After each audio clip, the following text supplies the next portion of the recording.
তৃতীয়ত হচ্ছে আপনাদের নিজেদের যোগ্যতা কর্মদক্ষতাকে প্রমাণ করা এবং আপনাদের সততাকে তুলে ধরা, যার মাধ্যমে শুধু আপনারা আপনাদের ব্যক্তিগত অবস্থানকে পরিষ্কার করবেন না, বরঞ্চ সারা বাংলাদেশের বিশ্ব মানচিত্রে সারা বাংলাদেশের সম্মানকে আপনারা নির্ধারণ করবেন। এর মাধ্যমে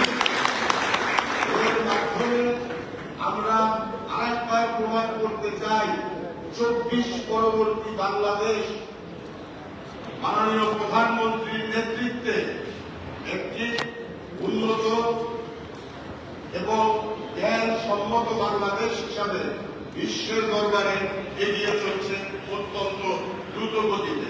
আপনারা আপনাদের শ্রমকে সঠিক জায়গায় প্রয়োগের মাধ্যমে এটিকে আপনারা যারা আজকে এই ওরিয়েন্টেশনে যারা আপনারা অন্তর্ভুক্ত, আপনাদের প্রত্যেকের একটি ব্যক্তিগত স্বপ্ন আছে। কেউ আপনার পরিবারের জন্য যাচ্ছেন, কেউ আপনার সন্তানের জন্য যাচ্ছেন, কেউ আপনার ঘর বাড়ি সমাজের জন্য যাচ্ছেন। কিন্তু আমি একজন রাজনৈতিক কর্মী এবং আপনাদের এই সমাজের একজন বাসিন্দা হিসাবে আমি মনে করি আপনাদের এর চাইতে আরো বড় একটি দায়িত্ব আপনাদের কাঁধে নিয়ে আপনারা যাচ্ছেন, সেটি হচ্ছে বাংলাদেশকে রিপ্রেজেন্ট করা। এবং এই বাংলাদেশকে রিপ্রেজেন্ট করার মাধ্যমে আপনারা সামগ্রিকভাবে যার যে ব্যক্তিগত চাহিদাগুলিকে আছে সেই সবগুলো চাহিদাকে একত্রিত করলে যে উদ্দেশ্য এবং লক্ষ্যটা দাঁড়ায় সেটাই হচ্ছে আপনার বাংলাদেশের নিয়ে। আমরা দক্ষ লোক হিসাবে, দক্ষ কর্মী হিসাবে আমরা বিদেশে যাব, কাজ করব, আমাদের কারিগরি যে শিক্ষা আছে শিক্ষাকে কাজে লাগাবো, আমরা সেখান থেকে উপার্জন করব, সেই উপার্জন আমরা দেশে নিয়ে আসবো এবং শ্রমিক থেকে আমরা প্রত্যেকে নিজে একজন উদ্যোক্তা হিসাবে ইনশাল্লাহ আমাদের আপনি আজকে একজন কর্মী, আগামীতে আপনি হবেন একজন উদ্যোক্তা। আপনার মাধ্যমে এই সমাজে আরো শত শত লোক আপনার হাত ধরে এই সমাজে গড়ে উঠবে, তাদের বাঁচার এবং আশা। আপনাদের কাছে আমাদের এটাই আশা। আমরা মনে করি এখানে সম্মানিত ব্যক্তি মহোদয় আছেন, তার কাছে আমার বিনীত অনুরোধ থাকবে, যেহেতু আমি এই এলাকার আমার জন্মের পরের থেকে এলাকায় আমি বসবাস করি, আমার জন্মস্থান এখানে, আমি জানি এই বাংলাদেশ জার্মান কারিগরি শিক্ষা কেন্দ্র বিগত সময় অনেক সুন্দর এবং ভালোভাবে আমার এই এলাকায় এবং সারা বাংলাদেশ, শুধু এই এলাকা বলতে হলো সারা বাংলাদেশের শিক্ষার্থীদেরকে কারিগরি শিক্ষা দিচ্ছে। আমি মাননীয় মহোদয়ের মাধ্যমে আমার সরকারের প্রতি আমার দাবি থাকবে, এই বাংলাদেশ জার্মান কালচারাল সেন্টার কারিগরি শিক্ষা কেন্দ্রটি যেন অবশ্যই উন্নত বিশ্বের অন্যান্য যে কারিগরি শিক্ষা কেন্দ্রগুলো যেই সুবিধা তারা পায়, সেই আলোকে যেন সরকারের সাথে আলোচনা সাপেক্ষে আমাদের এই ঢাকা চলতে দায়িত্বপ্রাপ্ত এমপি মহোদয় যদি সেই বিষয়গুলো নিশ্চিত করে, আপনারা যেরকম ভাবে এখান থেকে সুফল পাচ্ছেন, আগামী প্রজন্ম সুফল পাবে, শিক্ষিত এবং কর্মদক্ষ এবং কারিগরি জ্ঞানে দীক্ষিত হবে সারা দেশের মানুষ। এসবের উন্নত আগামী সমৃদ্ধ বাংলাদেশ ইনশাল্লাহ আপনাদের হাত ধরে সারা বিশ্বে পরিণত হবে। খোদা হাফেজ। বাংলাদেশ জিন্দাবাদ। সকলের কর্ম, সকলের দক্ষতা আমাদের জীবনকে এগিয়ে নিয়ে যাক, এই আশাটা ব্যক্ত করে আমি আমার বক্তব্য শেষ করি। আসসালামু আলাইকুম।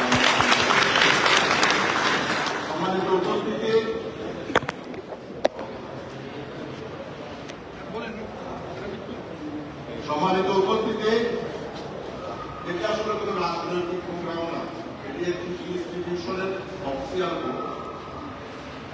এ পর্যায়ে আপনাদের সামনে দিক নির্দেশনামূলক আপনাদের সর্বশেষ লক্ষ্য এবং দিক নির্দেশনামূলক বক্তব্য দিবেন আপনাদের শিক্ষক, যার নেতৃত্বে এখান থেকে হাজার হাজার দক্ষ কারিগরি কর্মী গড়ে উঠেছে। এই প্রতিষ্ঠানের অধ্যক্ষ জনাব প্রকৌশলী ফৌজিয়া শাহনাজ ম্যাডাম। জনাব প্রকৌশলী ফৌজিয়া শাহনাজ।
সময়টা মানুষ কথা বলতে পারতো না, সেই সময়টা উনি আকাঙ্ক্ষিত করে মানুষের জন্য কথা বলেছেন।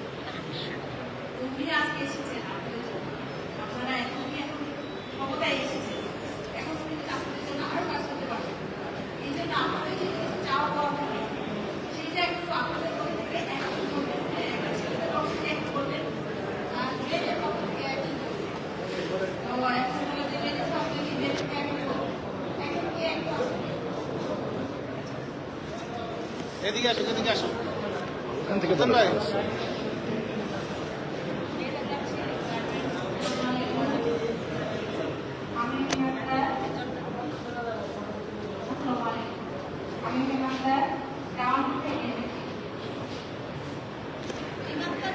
বাংলাদেশ কোরিয়ান কারিগরি প্রশিক্ষণ থেকে ট্রেনিং নিয়েছি, মানে ডিগ্রিগুলো দিয়ে পাস করে তারপরে আসতে পেরেছি।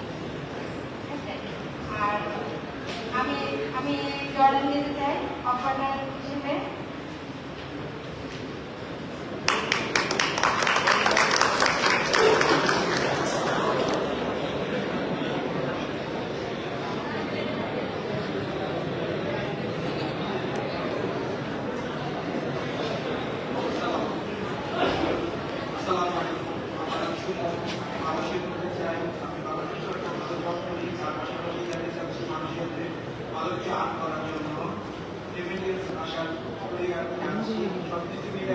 সরকার বাংলাদেশ থেকে বিতাড়িত করে দিতে পারে, তাহলে আমরা সুস্থভাবে যেতে পারবো।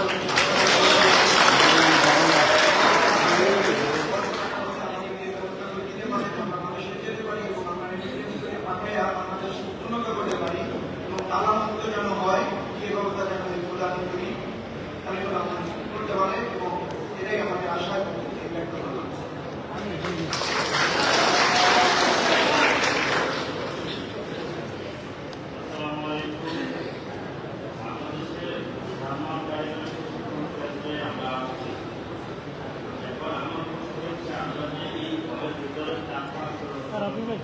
বসে আছে আমাদের কিন্তু অনেক সমস্যা হচ্ছে গরমে, এখানে যদি থাকার ব্যবস্থা এই চিকিৎসা করা লাগতো ভালো।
আগে আমাদের এত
ফারুক ভাই, কর্মীরা, ফারুক আমাদের ভাই, ভাই-বোন যারা, এই ফারুক ভাই। আমাদের পরিবারের মতোই।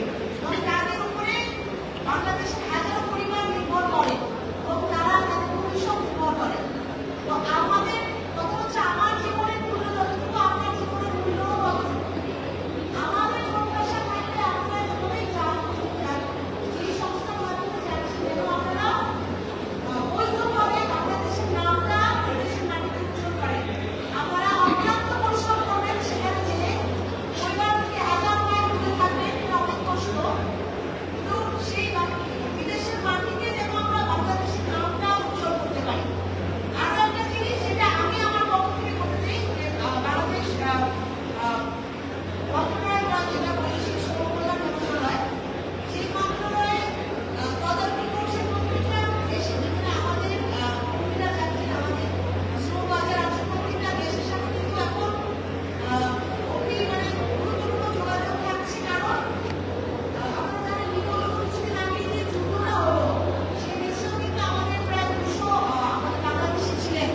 ওই সরকার আসার পরেই তাদেরকে আমাদের সরিয়ে আনতে হয়েছে এবং এটা আমরা নিশ্চিত করছি তাদের যে কোনো রকম যে কোনো বিপদ হলে তাদের জন্য সরকার সর্বোচ্চ অগ্রাধিকার ভিত্তিতে যেন এই সেবাটা দিতে পারে আমরা সেটা নিশ্চয়তা দিচ্ছি ইনশাআল্লাহ। আপনাদের কাছে আরেকটা দাবি যে মানুষের ওই যে আপনারা যেটা বলেন যে দালালের কম্বল করে নিজের জীবনের রিস্ক নিয়ে আসলে কোনো কিছু করবেন না। কারণ আমরা বারবার বলছি আপনার জীবনের মূল্য যতটুকু আমার জীবনের মূল্য ততটুকু আমাদের সবার একই সমান। আপনার উপরে আমার পরিবার নির্ভর করে আপনার কিছু সম্মান দিতে হবে। তো সেই জায়গাটাতে বাংলাদেশকে যখন আমরা বিশ্বের মানে ব্যবহার করতে ধরি তখন কেমন হয় আমাদের এখন আমাদের শ্রমিকরা আছেন সৌদি আরবে, তাদের হচ্ছে 8 মাস শেষ হয়ে গিয়েছিল। তারা যেখানে কাজ করছে আপনারা জানেন শ্রম ব্যাপকে সেখানে আগুন লেগে অনেক বাংলাদেশি মারা গেল।